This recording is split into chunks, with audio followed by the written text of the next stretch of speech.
Hi everyone, it's Allie. I'm just showing you a quick tutorial on how to edit your OPAC for the Insignia catalog.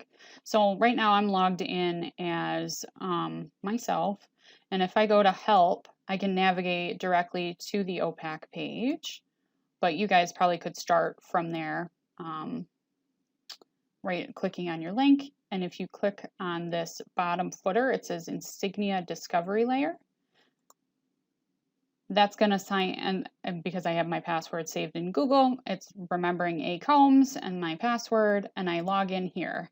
And now I have the ability to see all the different schools. So if I come here and I'm going to use Sharon School as an example, I just flipped right past it. Camillus Middle School. I'm going to change my library. It might be beneficial to have your OPAC loaded in a separate browser tab so you can just identify what things you're wanting to change. So I'm just going to actually pull up Sharon's too. If you could see both screens, it would be lovely, but you can't. You can only see the one. Oh, you guys are, the website's pretty pokey too. I think it might be our internet here. In any event, basically you need to remember that you have the pieces of your website are in templates, and then you edit the content of those pieces in the templates, and then you update the templates in either the header, the left banner, or right banner. So Sharon and I were talking, and I know that she wants to remove her library's hours from the website. So if I click on left banner here, and I double click to open that, I can see right here, there's library system hours. I can X out of that and save, and now that's no longer going to be in her left-hand banner. If she wants to get rid of the library school journal, again, just X out and save. And then you can drag these into the left banner or right banner. So say there's some system things that are loaded standard, like library hours and contact us. So I could slide the contact us in here, and I could say, you know what, I want it towards the top, tippity top, and I could save it.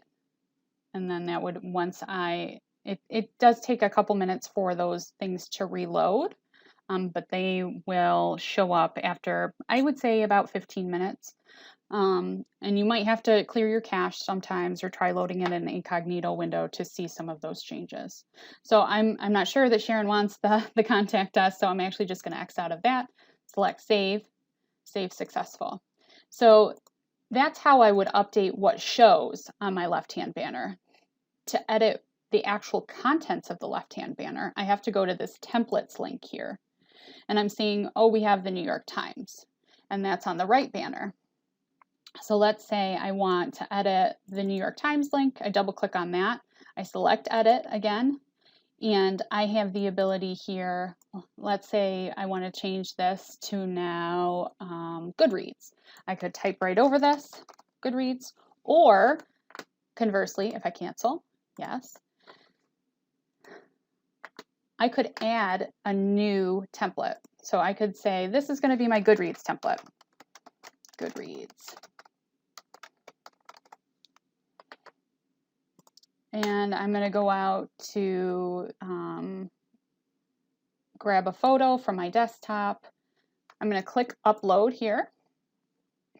Let's see. I'm going to use Baker's as an example. I'm going to open up the photo.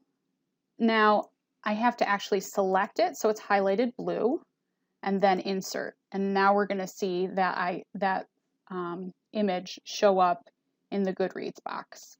So I could highlight this and then select the insert hyperlink, and I could make this go out to goodreads.com. And the important thing to me as a user is that you select this open link in new window so that they're not losing their place on your OPAC. They're just getting another window opening with Goodreads, so then they can navigate easily back to your OPAC. So I would say insert.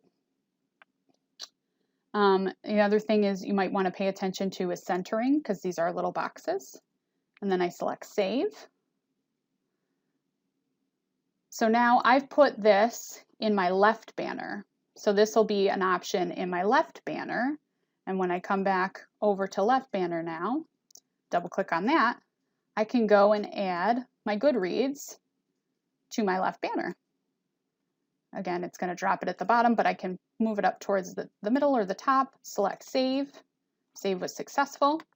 So now if I come to Camillus Middle School,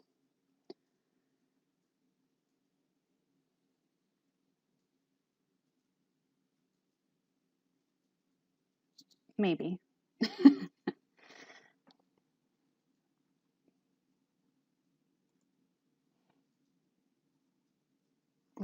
Let's see if I can rip their, what is their library number? Middle school is 1137. So if I change this out, 1137, so this is probably what you're already linking to on your homepage. Click enter.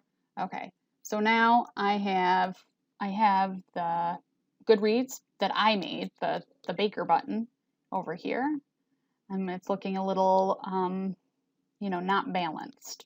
So I could come back again and say, I'm going to get rid of this Goodreads. That was just the test where I was showing you how to insert the image, X out. I could say the school library journal, best of 2015 books and apps. That's probably a little dated too. We could X out of that and select save.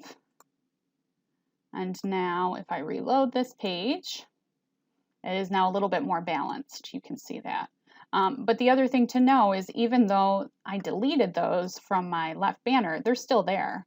I can still go in and drop the Goodreads that I created or the school library journal back in here. So it's pretty quick editing. But just remember that, let's say now, I'm sure, save, yes, that's fine. If I wanted to put that Baker button, my faux Goodreads that I had the image, my Baker button, on the right-hand side, I could just come back to my templates, double-click on Goodreads, and modify it. Again, you have to hit edit and make it show up in the right-hand banner and select save. So now, when I come to the right banner, double-click on that again, now I see the Goodreads that I created over there, and it's showing up in the right-hand banner. So it's just, if you want to move things from one side to the other, you have to change the template. If you want to change the image, you have to change the template. If you want to change the order of something, you change the design under the left banner, right banner, and you do have the ability to insert a header. So right now there is no header, but if we change this to 104, that's Baker, they have added a huge header to their library. And again, this is a hyperlink, so when I click on this, it's taking me back to their Baker website. So if we wanted to create a header, we just do new. And then you don't really need a template for this because it's only existing in one place. So you would just off the bat create, insert the image, highlight it, turn it into a hyperlink to take you back to maybe your library's website. I know I said a lot of things really quickly. I hope that made sense. And you guys can always call me. There is no real Insignia good documentation about this, but I will send along the instruction manual with like a brief section on that. But I think if you guys kind of pause and start my video, you should be able to make those changes. Have a great day.